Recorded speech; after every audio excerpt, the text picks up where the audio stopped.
Hey guys, Dissident Magic here, and it looks like Wizards of the Coast took the ugly bat and hit the new Masterpiece cards with them, creating Invocations. That is what the Amonkhet blocks Masterpiece cards are going to be called, and it looks like we may have a full list of all of them, I'm not sure, and I don't feel like doing the math.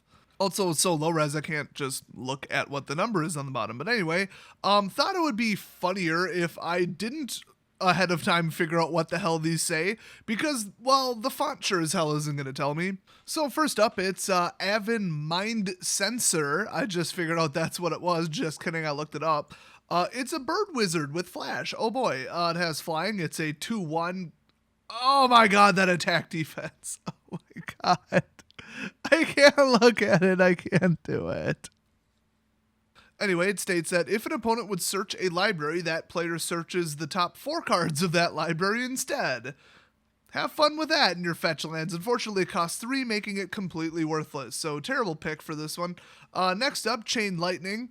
Probably moderately expensive at this point. It's probably another one of those $20, $30 cards by the time this version comes out, depending upon if people just reject it for being butt ugly. It deals, well, see, here's the thing. For one, as a sorcery, it deals 3 damage to target creature or player, which is what Lightning Bolt should have been in the first place. It either should have been 2 damage, not instant, or only a creature or player. You add them all together and it's more powerful than any other red spell ever printed, making it a bit of an anomaly mathematically, plus it was an alpha, which indicates it's unfair. But I believe we've covered that in the last video. Anyway, Chain Lightning deals 3 damage to target creature or player, then that player or that creature's controller may pay 2 red. If the player does, he or she, oh, what about they? Oh my god. May copy this spell and may choose a new target for that copy. So it could backfire on you. It never, ever, ever, ever, ever would ever. But if it becomes a dead card, that would be pretty bad. And it is only sorcery. So this is exactly what Lightning Bolt should have been. Now, judging by its price in MM2, yeah, this is going to be worth a little bit, but not like 50 to 100. I would not count on that. Next up, we've got Consecrated Sphinx, I believe that says. Flying, whenever an opponent draws a card, you may draw 2 cards.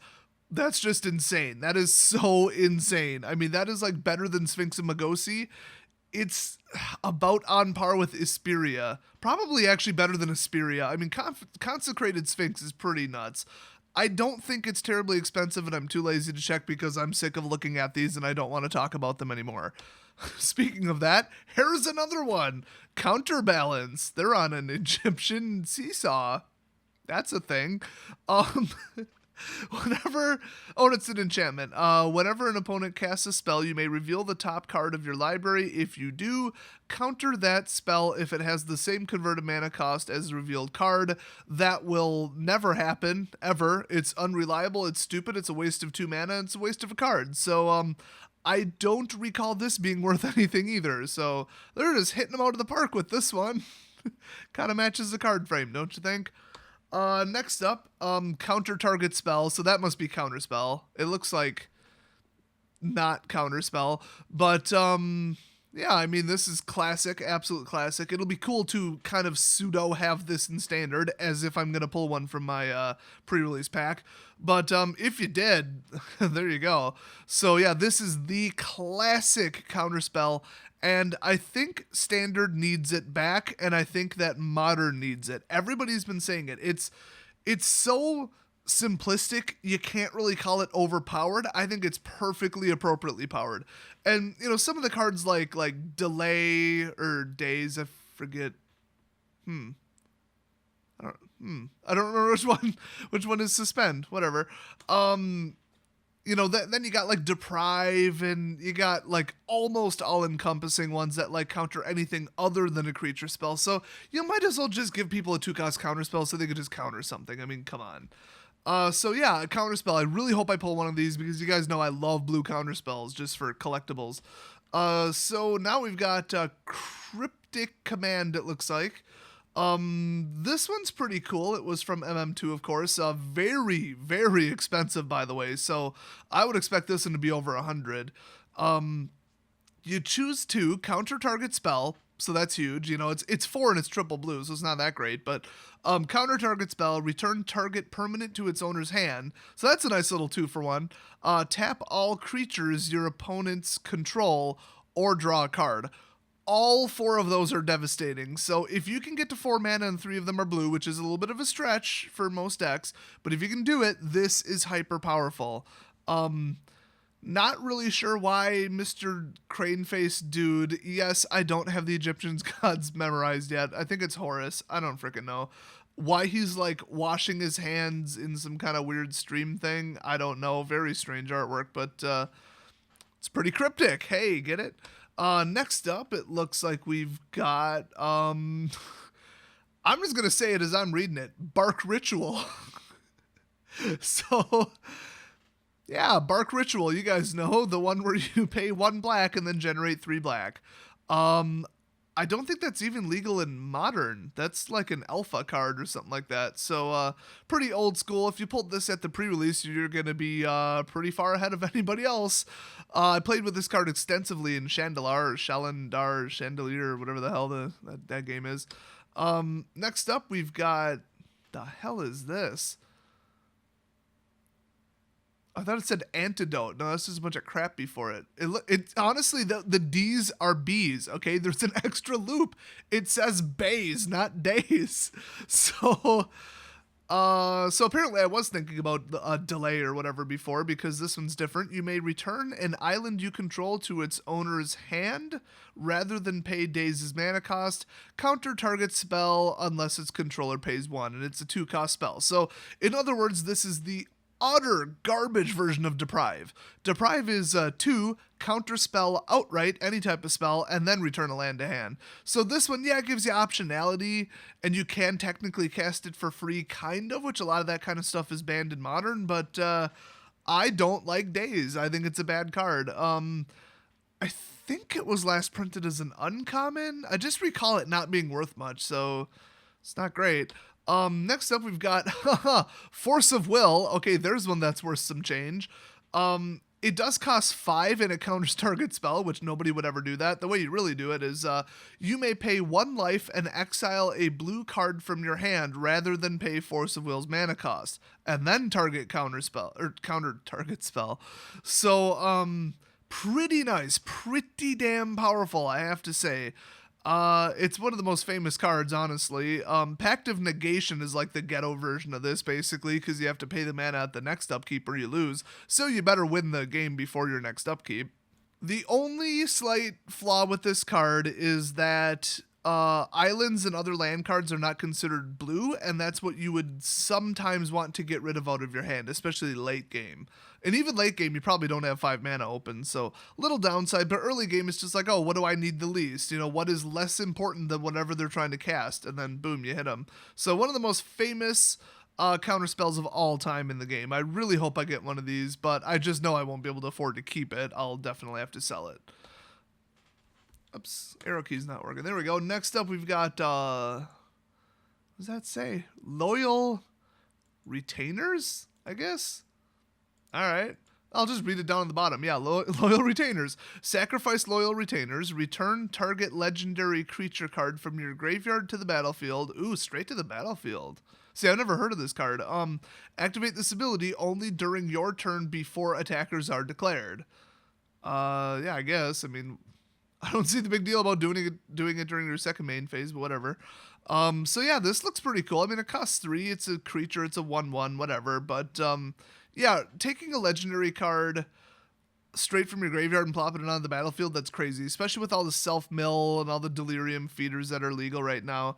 In fact, it's been argued in the past that when it says return something to your hand or return it from the graveyard to the battlefield, that it should have had to have actually been in that zone, otherwise the statement is technically not true. I do agree with that because it would limit the power on certain cards, but it's very, very, very hotly debated. This next one looks an awful lot like Maelstrom Pulse, another one that I'm not familiar with.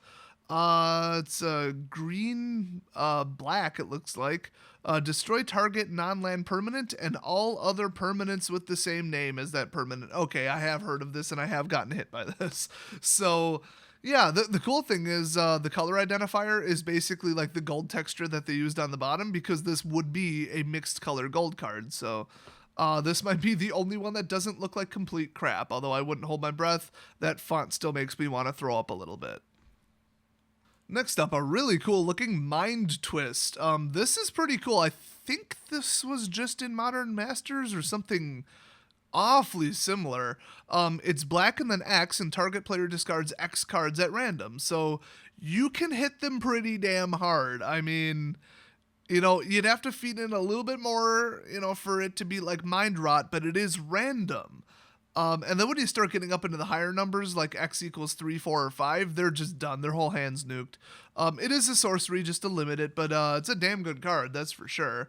I don't know how much it's worth, though. I don't recall it being worth a whole lot, and I just didn't feel like looking them up because I have better things to do with my time. Play video games. Next up, hey, didn't I just mention this? Pact of Negation. That, I would say, normally would look totally sick in foil, but I don't know if you've seen the masterpieces in the very recent past, but they didn't foil the entire artwork in the middle. So the whole artwork in the middle is 100% matte ink. So it's kind of like a Pokemon reverse foil.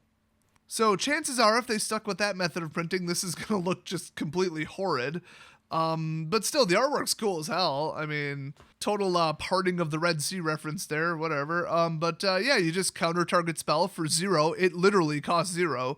At the beginning of your next upkeep, pay 5. If you don't, you lose the game. So, whoopsies. This card is useless, beyond useless, if you pull it at the pre-release, which is really funny to me.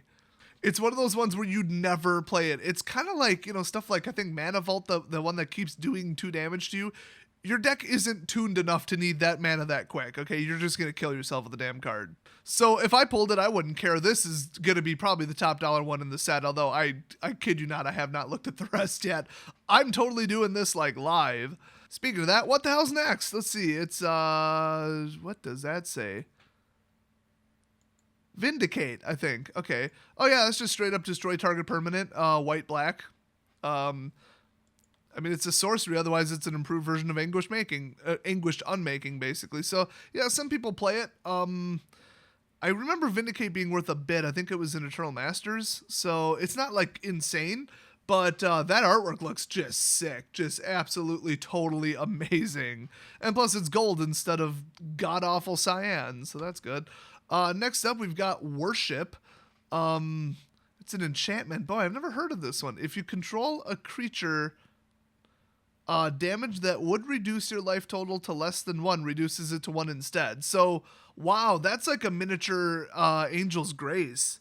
So I just checked. This is an existing card. I thought maybe this was one of the new ones, which would really suck. I'd hate to see this garbage in Standard. But basically, 7th, 8th, and 9th edition and Urza's Saga. So it turns all of your creatures sort of into a Platinum Angel. So as long as one of them is left, you almost can't can't lose the game. Now, it's not quite true. You could, get milled out, poison counters, infect counters, whatever. So it's not quite like my other modern deck where you just spam Angel's Grace every single turn and you can never lose the game. Yeah, Isochron Scepter should probably be banned. But of course, Wizards is too much of a bunch of pansies to ban anything ever. So at the pre-release, if you pull that card, you just won. I mean, your chances are like 1 in 10,000 or something absurd like that, but you just won the pre-release. Congratulations. It is like that level of unfair. Although, it would be kind of funny if this happened, but Wrath of God.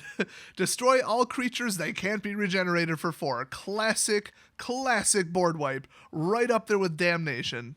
Well, in fact, it literally is Damnation. It's the same exact card, just with a different color cost.